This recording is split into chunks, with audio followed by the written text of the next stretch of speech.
الرحیم علیہ تحیت و تسلیم کے دربار گوہربار میں ہدیہ درود و سلام عرض کرنے کے بعد میرے معزز و محتشم سامعین کرام، السلام علیکم ورحمۃ اللہ وبرکاتہ۔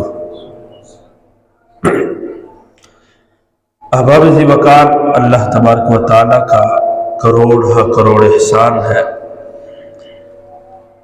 کہ اس نے ہمیں رمضان المبارک زندگی میں ایک مرتبہ پھر عطا فرمایا ہے، اور آج رمضان المبارک کا دوسرا جمعۃ المبارک ہے اور دوسرے عشرہ کا پہلا دن ہے۔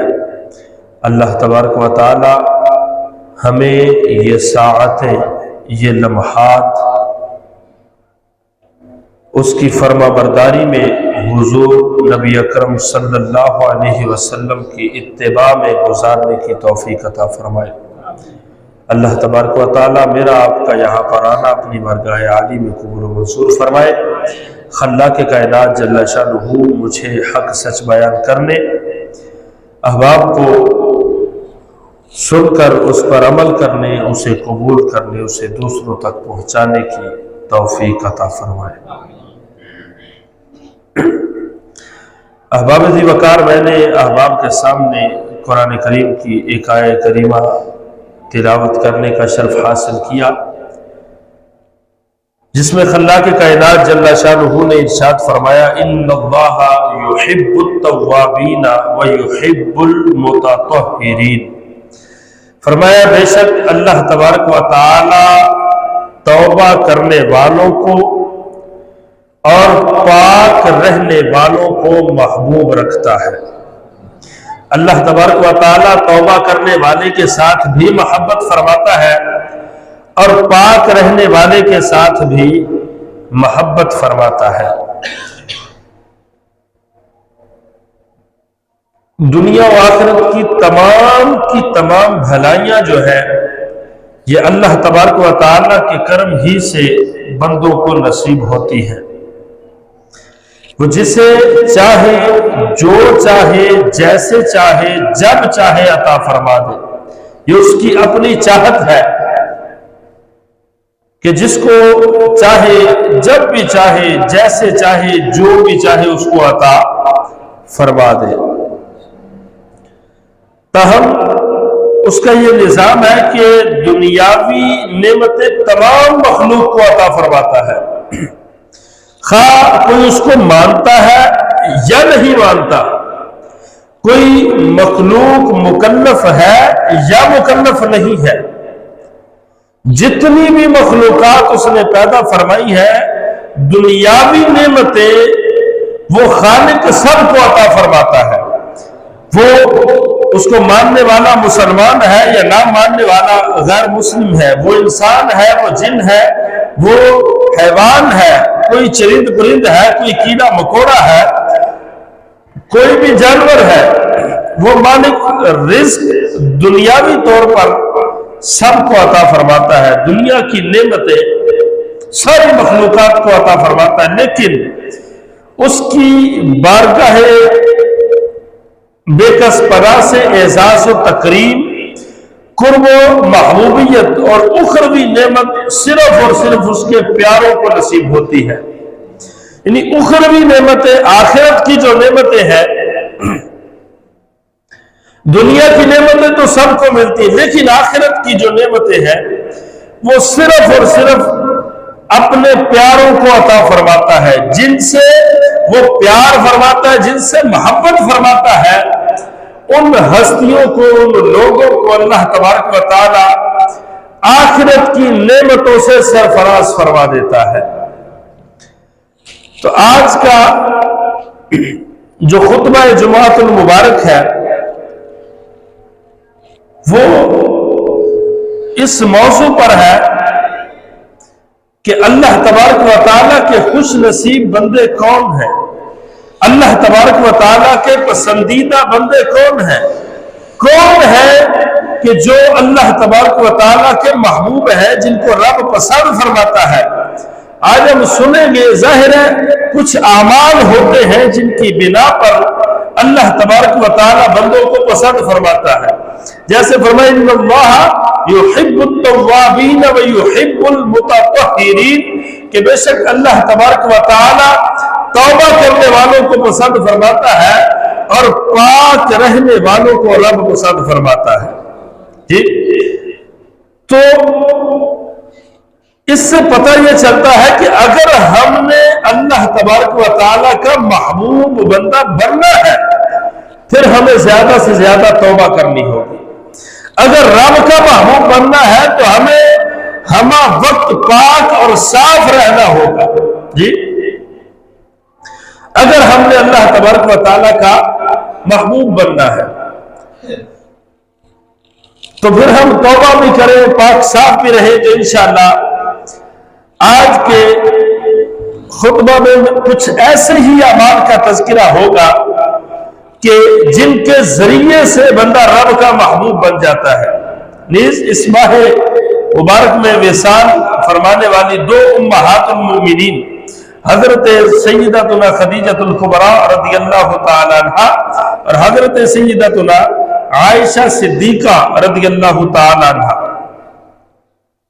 ان کے بھی انشاءاللہ ذکر خیر سے ہم حصہ طلب کریں گے، ذکر خیر سے برکت حاصل کریں گے. اللہ تبارک و تعالی ہمیں ان کے ذکر خیر سے برکت عطا فرمائے اور اللہ تبارک و تعالی ان کی برکت سے، ان کے صدقے وسیلے سے اللہ تبارک و تعالی ہماری ماؤں بہنوں بیٹیوں کو، ہماری عزیزاؤں کو اللہ تبارک و تعالی حیا کی چادر عطا فرمائے. اللہ تبارک و تعالی ہمیں بھی حیا کی چادر عطا فرمائے، آمین. اپنی نگاہوں کو نیچا رکھنے کی توفیق عطا فرمائے. آمین.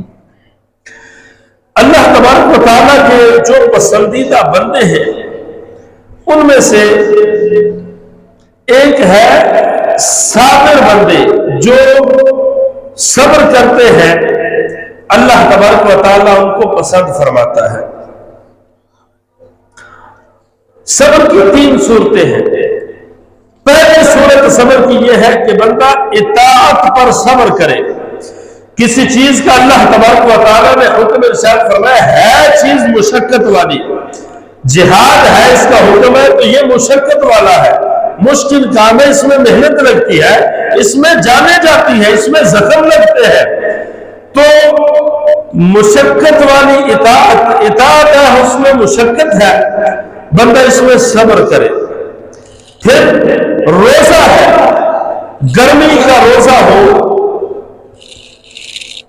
سورج اپنی تپش برسا رہا ہو، بھوک اور پیاس کی شدت ہو، مشقت ہے، پھر ایسی صورتحال میں بندہ اور روزہ رکھے، رب کی اطاعت کرے اور اطاعت میں مشقت کو صبر کے ذریعے سے برداشت کرے. تو یہ مشقت کی پرواہ کیے بغیر بندہ صبر کرے تو اللہ تبارک و تعالیٰ کا، اس کے رسول صلی اللہ علیہ وسلم کا حکم پورا کرے تو یہ ہوتا ہے اطاعت کے اوپر صبر کرنا. کہ رب کی اطاعت کر رہا ہے، اس میں مشقت ہے اور اس کے اوپر بندہ صبر کر رہا ہے. دوسرا ہے نافرمانیوں سے بچنے میں صبر کرنا. نافرمانی سے بندہ بچے، بڑا مشکل ہے نافرمانی سے بچنا. بندہ ایسے مقام پر ہے، ایسی جگہ پر ہے، یہ ایسا گناہ کرتا ہے کہ اب وہ چھوڑ نہیں پا رہا تو اس کو چھوڑنے میں مشقت کرے، اپنے اوپر لاگو کرے، صبر کرے. کوئی چیز اگر غلط استعمال کرتا ہے، شراب پیتا ہے، پتہ ہے حرام ہے، نافرمانی والا کام ہے، جلدی سے اس کو نہیں چھوڑ سکتا تو پھر بھی صبر کرے، مشقت کرے، اپنے آپ کو مشکلات میں ڈال دے اور اللہ تبارک و تعالیٰ کا حکم پورا کرے، صبر کرے. تو یہ ہے نافرمانیوں میں مشقت پر صبر کرنا، نافرمانی سے بچنے کے لیے صبر کرنا. اب تیسرا ہے مصیبت پر صبر کرنا. اللہ تبارک و تعالیٰ کی طرف سے بندے پر مصیبت آئے، پریشانی آئے پھر وہ صبر کر جائے، پھر اللہ تبارک و تعالیٰ کی بارگاہ میں وہ شکوہ شکایت نہ کرے بلکہ صبر کرے۔ اور صبر جمیل کی تعریف کتابوں میں آتا ہے کہ صبر جمیل وہ ہوتا ہے کہ کسی کی فوتگی ہو گئی، کوئی فوت ہوا، کوئی صدمہ آ گیا، تو چند بندوں میں، چند لوگوں میں بیٹھا بندہ پہچان میں نہ آ سکے کہ یہ وہ بندہ ہے جس کے ساتھ صدمہ پیش آیا ہے۔ کسی کا بچہ فوت ہوا اور 10-15 لوگ بیٹھے ہوئے ہیں، تو 10-15 لوگوں میں نیا آنے والا بندہ یہ جانچ نہ کر سکے کہ یہ وہ بندہ ہے جس کا بیٹا فوت ہوا ہے، تو فرمایا یہ صبر جمیل ہے، یعنی واویلا نہ کرے۔ اب تو فوتگی ہوتی ہے تو دور سے پتہ چلتا ہے کہ کس کا بیٹا تھا، کس کا بھائی تھا، کس کا باپ تھا، کس کی ماں تھی، کس کی بہن تھی، کس کا شوہر یا کس کی بیوی تھی۔ تو اگر پتہ نہ چلے، یعنی اتنے صبر سے بندہ بیٹھا ہوا ہے کہ پتہ ہی نہیں چلتا کہ ان میں کون ایسا بندہ ہے کہ جس کا عزیز انتقال کر گیا، کون ایسا بندہ ہے کہ جس کے ساتھ کوئی حادثہ پیش آیا ہے، تو فرمایا کہ یہ صبر جمیل ہوتا ہے۔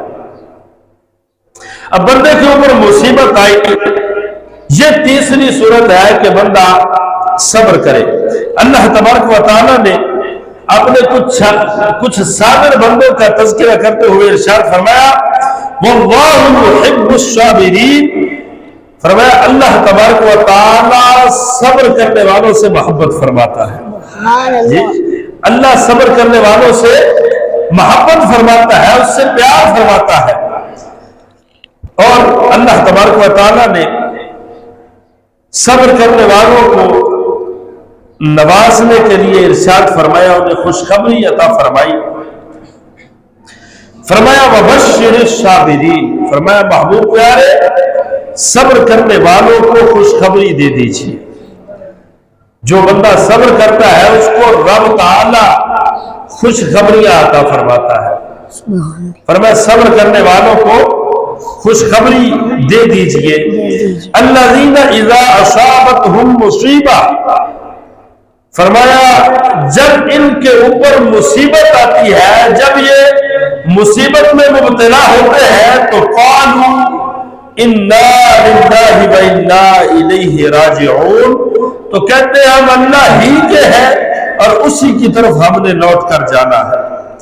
جب فرمایا کہ مصیبت آتی ہے تو کہتے ہیں ہم اللہ کے ہیں، اللہ کی طرف سے ہے، اس کے بھیجے ہوئے ہیں، اسی کے بندے ہیں اور اسی کی طرف ہم نے لوٹ کر جانا ہے۔ تو فرمایا اولئک علیہم صلوات من ربہم ورحمہ، فرمایا یہی وہ لوگ ہیں کہ جن پر ان کے رب کی طرف سے خصوصی نوازشات ہے اور ان کے رب کی طرف سے رحمت ہے۔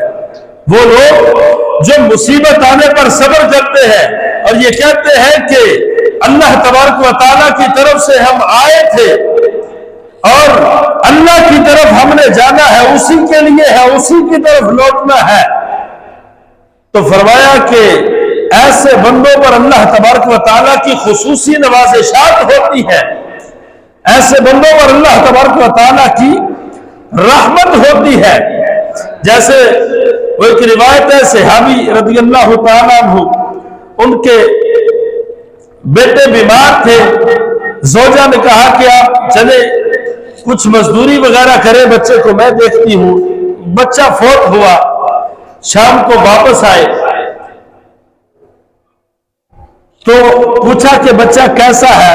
اب ماں ہے اور عرض کر رہی ہے اپنے خاوند سے کہ بچہ رب کی رحمت میں ہے، بچہ اللہ کی رحمت میں ہے۔ اب کھانا کھایا، ان کو خواہش ہوئی، زوجہ سے اپنی خواہش پوری کی، اور بعد میں زوجہ نے کہا کہ اگر کسی نے ہمارے پاس امانت رکھوائی ہو اور پھر وہ امانت لینے آ جائے، امانت کو واپس مانگے، تو ہمیں کیا کرنا چاہیے؟ تو خاوند نے کہا کہ بالکل ظاہر ہے امانت ہے تو واپس تو کرنی ہوگی، واپس کرنی چاہیے۔ تو انہوں نے بڑی تسلی سے اس وقت بتایا کہ ہمارا جو بیٹا اللہ تبارک و تعالیٰ کی طرف سے ہمیں امانت ملا تھا وہ رب کریم نے واپس لے لی ہے، وہ امانت اللہ نے واپس لے لی ہے۔ جب نبی اکرم صلی اللہ علیہ وسلم کی بارگاہ میں یہ پہنچے تو نبی اکرم صلی اللہ علیہ وسلم نے فرمایا کہ اللہ تبارک و تعالیٰ کو تم دونوں کا عمل بڑا ہی پسند آیا ہے، اللہ نے تمہارے عمل کو بڑا ہی پسند فرمایا ہے۔ تو فرمایا کہ صبر کرنے والا جو ہے اللہ تبارک و تعالیٰ کی اس کے اوپر خصوصی نوازشات ہوتی ہے، اللہ کی رحمت اس کے اوپر ہوتی ہے، اور فرمایا اولئک هم المہتدون، فرمایا یہی لوگ ہدایت یافتہ ہے، یہی لوگ جو صبر کرتے ہیں مصیبتوں پر، پریشانیوں پر، فرمایا یہ وہ لوگ ہیں جو ہدایت یافتہ ہے، یہ وہ لوگ ہیں جن کو اللہ تبارک و تعالیٰ نے ہدایت عطا فرمائی ہے، صبر کرنے والوں کو۔ اللہ تبارک و تعالیٰ ہمیں بھی ہر حال میں صبر کرنے کی توفیق عطا فرمائے اور کسی صورت بھی ہم سے صبر کا دامن نہ چھوٹنے پائے۔ تو یہ ایک عمل ہے، ایک ذریعہ ہے اللہ تبارک و تعالیٰ کے قرب کے حصول کا، اللہ تبارک و تعالیٰ کا محبوب بننے کا، یہ ایک ذریعہ ہے صبر۔ حضرت سیدتنا ام المؤمنین ام القاسم سیدہ قریش حضرت سیدتنا خدیجۃ الکبریٰ رضی اللہ تعالی عنہا، آپ کا وصال مبارک اعلان نبوت کے 10ویں سال 10 رمضان المبارک کو ہوا، آج 11 رمضان المبارک ہے، یعنی کل آپ کا یوم وصال تھا۔ آپ ہر درجہ صبر کیا کرتی تھی، بہت زیادہ آپ صبر کرنے والی تھی، اور تقریباً 25 سال اپنے تن من دھن سے حضور نبی اکرم صلی اللہ علیہ وسلم کی خدمت کی ہے۔ حضور سید عالم صلی اللہ علیہ وسلم نے اعلان نبوت فرمایا تو کفار نے اذیتیں دینا شروع کی، مشکلات ہی مشکلات کر دی۔ جب مشکلات ہوئی کفار کی طرف سے تو حضرت سیدتنا خدیجۃ الکبریٰ رضی اللہ تعالی عنہا نے نہ صرف خود بے مثال صبر کیا بلکہ حضور نبی اکرم صلی اللہ علیہ وسلم کے قلب اقدس کو تسلی بھی دیا کرتے تھے، یعنی جو مشکلات آئی، جو تکالیف آئی قریش کی طرف سے، وہ لوگ جو صادق و امین کہا کرتے تھے، جو امانتیں رکھا کرتے تھے، جو کہتے تھے کہ آپ جو بھی کہیں گے ہم مان لیں گے، پہلے نبی اکرم صلی اللہ علیہ وسلم نے امتحان بھی لیا نا کہ بتاؤ اگر میں کہوں پہاڑ کے دوسری طرف کوئی لشکر ہے جو تمہارے اوپر حملہ کرے گا تو کیا مانو گے؟ تو کہا ہم آپ کی بات مان لیں گے، ضرور مانیں گے، آپ صادق و امین ہیں، آپ نے کبھی جھوٹ نہیں بولا، ہمیشہ سچ بولا ہے۔ تو آپ نے فرمایا سنو، مجھے اللہ تبارک و تعالیٰ نے اپنا رسول بنا کر بھیجا ہے۔ جب آپ نے اعلان نبوت فرمایا، جو کب تک آپ کے گن گاتے تھے، صادق و امین کہتے تھے، وہ آپ کے در میں ہو گئے، آپ کے دشمن بن گئے، مشکلات کھڑی کر دی، آپ سے بائیکاٹ کر دیا۔ تو حضرت خدیجۃ الکبریٰ رضی اللہ تعالیٰ عنہا خود بھی صبر کرتی تھی اور حضور نبی اکرم صلی اللہ علیہ وسلم کے قلب اقدس کو بھی تسلی دیا کرتی تھی، اور دل کھول کر اپنے مال و جان کے ساتھ حضور نبی اکرم صلی اللہ علیہ وسلم کی خدمت کیا کرتی تھی۔ چنانچہ ان کی بے مثال صبر اور خدمت گزاری کو سرور عالم صلی اللہ علیہ وسلم ہمیشہ یاد فرمایا کرتے تھے۔ جو انہوں نے خدمت گزاری کی، جو انہوں نے مشکلات میں صبر کیا، حضور نبی اکرم صلی اللہ علیہ وسلم ان کی ان باتوں کو ہمیشہ یاد فرمایا کرتے تھے۔ حضرت عائشہ صدیقہ رضی اللہ تعالیٰ عنہا آپ سے روایت ہے، فرماتی کان النبی صلی اللہ علیہ وسلم اذا ذکر خدیجہ احسن علیہ الثناء، فرمایا رحمت عالم صلی اللہ علیہ وسلم جب بھی حضرت سیدتنا ام المؤمنین خدیجۃ الکبریٰ رضی اللہ تعالی عنہا کا ذکر کرتے تو ان کی خوب تعریف کرتے، خوب تعریف فرماتے۔ ایک موقع پر فرماتے ہیں کہ میں نے، یعنی حضرت عائشہ صدیقہ رضی اللہ تعالی عنہا، آپ فرماتے ہیں کہ میں نے کچھ عرض کر دیا، یعنی آپ حضرت خدیجۃ الکبریٰ رضی اللہ تعالی عنہا کی تعریف فرما رہے تھے تو میں نے کچھ عرض کر دیا، چونکہ وہ بھی سوچا ہے یہ بھی سوچا ہے، تو آپ خود فرماتی میں نے کوئی بات کر دی تو حضور نبی اکرم صلی اللہ علیہ وسلم نے ارشاد فرمایا ما ابدلنی اللہ بہا خیرا منہا، فرمایا کہ اللہ تبارک و تعالی نے مجھے خدیجہ سے بہتر کوئی بیوی نہیں دی، کوئی بیوی مجھے خدیجہ سے بہتر عطا نہیں کی۔ فرمایا صدقتنی اذ کذبنی الناس، فرمایا جب لوگوں نے مجھے جھٹلا دیا تو یہ خدیجہ میری تصدیق کیا کرتی تھی، خدیجہ میری صداقت کی گواہی دیتی تھی جب لوگ مجھے جھٹلاتے تھے۔ جب سارے لوگوں نے جھٹلا دیا، جب اعلان نبوت فرمایا لوگوں نے مجھے جھٹلایا لیکن خدیجہ نے میرے سچ کی گواہی دی، خدیجہ نے میری تصدیق کی۔ فرمایا وَوَاسَطْنِي بِمَالِهَا اِذْ حَرَمَنِيَ النَّاسِ، فرمایا جب لوگ مجھے کچھ پیش کرنے کو تیار نہ تھے، جب لوگوں نے مجھے کچھ نہ دیا، کچھ پیش کرنے کو تیار نہیں تھے، کچھ نہیں پیش کرتے تھے، فرمایا اس وقت خدیجہ نے اپنے مال اور اپنی جان کے ذریعے سے میری غمخواری کی ہے۔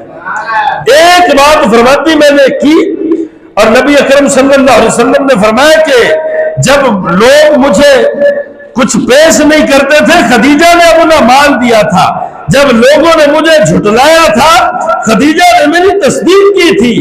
فرمایا وَرَزَقَنِيَ اللَّهُ مِنْهَا الْوَلَدَ اِذْ لَمْ يَرْزُقْنِي مِنْ غَيْرِهَا، فرمایا اللہ تبارک و تعالی نے مجھے خدیجہ ہی سے اولاد سے نوازا ہے، یہی وہ میری زوجہ ہے کہ جن سے اللہ تبارک و تعالی نے مجھے اولاد عطا فرمائی ہے۔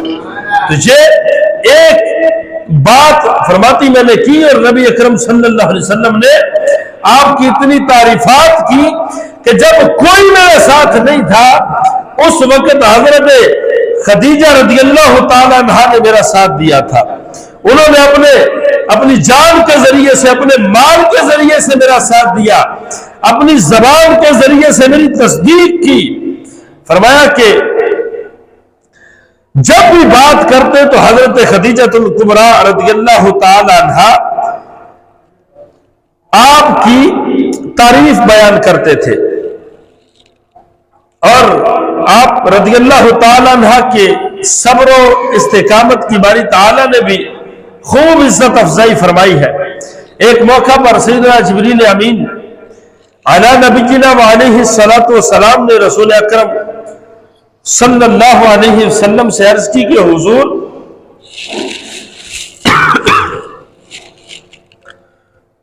حضور خدیجۃ الکبریٰ حضرت سیدتنا خدیجہ رضی اللہ تعالی عنہ کھانا وغیرہ لے کر حاضر ہو رہی ہے تو فَإِذَا هِيَ أَتَتْكَ فَقْرَأْ عَلَيْهَا السَّلَامَ مِنْ رَبِّهَا، عرض کی یا رسول اللہ صلی اللہ علیہ وسلم جب یہ حضرت خدیجۃ الکبریٰ رضی اللہ تعالی عنہ آپ کے پاس حاضر ہو جائے تو ان کے رب کی طرف سے ان کو سلام پیش کیجئے گا، ان سے فرمائے کہ اے خدیجہ رضی اللہ تعالی عنہ آپ کا رب آپ کو سلام فرماتا ہے، رب کی طرف سے سلام آ رہا ہے۔ اور عرض کی وَمِنِّي، یا رسول اللہ صلی اللہ علیہ وسلم ان کو ان کے رب کی طرف سے بھی سلام دیجئے گا، وَمِنِّي اور میری طرف سے بھی انہیں سلام کہیے گا۔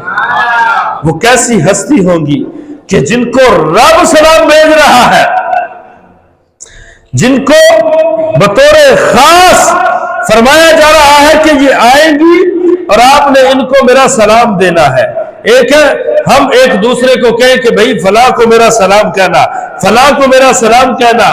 جو تھوڑا اوپر والے درجے کا بندہ ہے وہ نیچے والے طبقے کو سلام کہے، بلا تشبیہ و تمثیل عرض کر رہا ہوں، تو نیچے والا بڑا خوش ہوتا ہے، یار فلاں بڑے آدمی نے مجھے سلام کیا۔ تو سوچیں جب خالق خود مخلوق کو سلام بھیجے، خود فرمائے کہ یہ میری بندی آ رہی ہے، اس نے اتنا صبر کیا، محبوبہ تیرے اوپر اپنا جان مال وار دیا، تیری تصدیق کی جب لوگ تکذیب کر رہے تھے، جب لوگ کچھ نہیں دیتے تھے، تجھے اپنا مال دے دیا، اپنی جان دے دی، اور میں نے اولاد بھی اسی سے تجھے عطا فرمائی ہے۔ محبوبہ جب یہ آئے تو میری طرف سے اسے سلام کہہ دینا۔ جبریل امین عرض کرتے حضور جب یہ آئے تشریف لائے حاضر خدمت ہو تو میری طرف سے بھی سلام ان کو پیش کیجئے گا۔ فرمایا وبشرھا، صرف سلام پیش نہیں کرنا، سلام نہیں دینا، محبوبہ ان کو بشارت بھی دینی ہے، ان کو خوشخبری بھی دینی ہے۔ اور خوشخبری کیا ہے؟ فرمایا بِبَيْتٍ فِي الْجَنَّةِ مِنْ قَصَبٍ لَا صَخَبَ فِيهِ وَلَا نَصَبَ۔ فرمایا جب یہ آئے تو انہیں سلام بھی دینا ہے اور خوشخبری بھی دینی ہے کہ جنت میں خولدار موتی سے بنے ہوئے گھر کی ان کو خوشخبری دینی ہے۔ اور فرمایا کہ اس میں جو خولدار موتی، یعنی وہ موتی جو اندر سے خالی ہوتا ہے، فرمایا خولدار موتی سے بنا ہوا ان کو ہم گھر عطا فرمائیں گے، خولدار موتی سے بنے ہوئے گھر کی خوشخبری دینی ہے۔ فرمایا نہ اس میں کوئی شور ہوگا نہ تکلیف ہوگی، بغیر شور کے بغیر تکلیف کے خولدار موتی کے ساتھ بنا ہوا ہم نے گھر عطا فرمائیں گے۔ اب یہاں دیکھیں کوئی چیز جو اندر سے خالی ہوتی ہے نا وہ شور کرتی ہے، جیسے ایک جملہ بولا جاتا ہے جو گرجتے ہیں وہ برستے نہیں، یعنی جن کے اندر کچھ نہیں ہوتا نا وہ صرف آوازیں نکالتے ہیں، اور جن کے اندر کچھ ہوتا ہے وہ خاموشی سے اپنا کام کر جاتے ہیں۔ تو جو خولدار چیز ہوتی ہے نا اس کی آوازیں ہوتی ہے، جیسے ڈھول ہے یہ اندر سے خالی ہوتا ہے، ہلکی سی کوئی چیز لگے تو آواز دیتا ہے۔ تو فرمایا کہ خولدار ہے لیکن اس کے اندر شور نہیں ہے، اس کے اندر شور نہیں ہے، اس کے اندر کوئی تکلیف بھی نہیں ہوگی۔ فرمایا ایسا گھر جو ہے ہم ان کو عطا فرمائیں گے۔ دوسرا یہ تو تھا کہ اللہ تبارک و تعالیٰ کے جو پسندیدہ بندے ہیں وہ صبر کرنے والے ہیں۔ دوسرے نمبر پر جو میں گزارش کروں کہ اللہ تبارک و تعالیٰ کے جو پسندیدہ بندے ہیں وہ پاک رہنے والے ہیں، وہ توبہ کرنے والے ہیں۔ فرمایا ان اللہ یحب التوابین ویحب المتطہرین۔ فرمایا اللہ تبارک و تعالیٰ بہت توبہ کرنے والوں کو پسند فرماتا ہے اور بہت زیادہ پاک رہنے والوں کو رب پسند فرماتا ہے۔ ایک ہے صاف رہنا، ایک ہے پاک رہنا۔ کپڑے بعض اوقات گندے ہوتے ہیں لیکن وہ ناپاک نہیں ہوتے، میلے ہو جاتے ہیں، ناپاک نہیں ہوتے۔ تو ناپاک سے پاکی حاصل کی جاتی ہے اور جو میلا ہوتا ہے اس سے صفائی حاصل کی جاتی ہے۔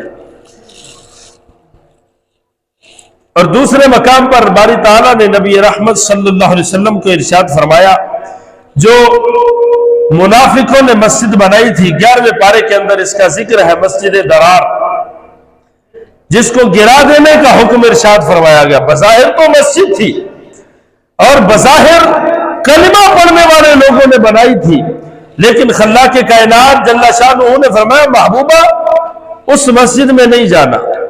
مسجد قباء کا ارشاد فرمایا کہ اس مسجد میں جانا ہے، اور اس کی تعریف میں ارشاد فرمایا فیہ رجال یحبون ان یتطہروا۔ فرمایا اس میں ایسے لوگ ہیں، صحابہ کرام ہیں جو خوب پاک ہونا پسند کرتے ہیں۔ مسجد قباء میں جانا ہے، اس مسجد میں نہیں جانا جو منافقوں نے بنائی ہے، اس میں جانا ہے۔ وجہ کیا ہے کہ اس میں وہ بندے ہیں، وہ لوگ ہیں جو خوب پاک ہونا پسند کرتے ہیں۔ واللہ یحب المطہرین، اور اللہ تبارک و تعالی خوب پاک رہنے والوں کو پسند فرماتا ہے۔ اب بظاہر تو وہ لوگ بھی پاکی حاصل کرتے ہوں گے، بظاہر تو وہ بھی پاکیزہ ہوں گے، لیکن جو ناپاکی تھی، جو گندگی تھی، وہ باطن کی گندگی تھی، وہ اندر کی گندگی تھی، وہ عقائد کی گندگی تھی۔ اب یہاں پر صفائی ستھرائی ظاہر کی بھی ہے اور باطن کی بھی ہے، تو رب تعالیٰ دونوں صفائیوں ستھرائیوں کو پسند کرتا ہے کہ بندے کا ظاہر بھی پاک ہو، بندے کا باطن بھی پاک ہو۔ وہ ظاہری ناپاکی کو، ظاہری گندگی کو بھی ناپسند فرماتا ہے اور باطنی گندگی کو بھی ناپسند فرماتا ہے۔ اس لیے بظاہر تو وہ لوگ پاک صاف ہوں گے، لیکن جو باطنی غلاظت تھی اس وجہ سے فرمایا محبوبہ اس مسجد میں نہیں جانا۔ اس مسجد میں جانا ہے کہ جس میں آنے والے لوگ جو ہے ان کا ظاہر بھی پاک ہے، ان کا باطن بھی پاک ہے۔ فرمایا اللہ پاک رہنے والوں کو پسند فرماتا ہے، اللہ پاک رہنے والوں کو پسند فرماتا ہے۔ اس لیے ہمیں رب کا محبوب بننا ہے تو ہم کیا کریں کہ اپنے ظاہر کو بھی پاک صاف کریں، اپنے باطن کو بھی پاک صاف کریں۔ ایسی چیزیں کہ جن سے باطن میں گندگی پھیلتی ہے، جن سے باطن گندا ہوتا ہے، ایسی چیزوں سے ہم محفوظ رہے، ان کو نہ کریں، اور توبہ جس سے بندے کا باطن پاک ہوتا ہے، گناہوں سے گندا ہوتا ہے، گناہوں سے دل سیاہ ہوتا ہے، لیکن جب بندہ توبہ کرتا ہے تو اس کے دل سے سیاہی چھٹ جاتی ہے۔ جیسے جیسے توبہ کرتا رہتا ہے تو دل سے سیاہی چھٹتی رہتی ہے۔ جب دل سے سیاہی چھٹ جاتی ہے، جب دل صاف اور پاک ہو جاتا ہے تو پھر بندے کا دل بھی نور علی نور ہو جاتا ہے، پھر بندے کا دل بھی نورانی بن جاتا ہے۔ تو اس لیے ہمیں چاہیے کہ ہم ظاہری پاکیزگی کا بھی خیال رکھیں اور باطنی پاکیزگی کا بھی خیال رکھیں۔ ظاہر میں بندہ بڑا پاک صاف ہو لیکن باطن ناپاک ہو جائے، عقیدے کی خرابی آ جائے، باطن بندے کا گندا ہو جائے تو ظاہر کا پاک اور صاف رہنا یہ بندے کو کوئی فائدہ نہیں دیتا۔ اللہ تبارک و تعالی ہمیں ظاہری اور باطنی پاکیزگی نصیب فرمائے۔ اور آخر میں رمضان المبارک کا بابرکت مہینہ اپنی برکتیں لٹا رہا ہے۔ اللہ تبارک و تعالی ہمیں اس کے تقدس کا خیال رکھنے کی توفیق عطا فرمائے۔ اس میں عام دنوں کی نسبت اعمال کا اجر زیادہ ہوتا ہے، نوافل فرائض کے برابر، فرائض 70 گنا زیادہ ثواب ملتا ہے۔ تو یہ غمخاری کا مہینہ ہے، رواداری کا مہینہ ہے، صبر کا مہینہ ہے، لوگوں کے دکھ اور درد بانٹنے کا مہینہ ہے۔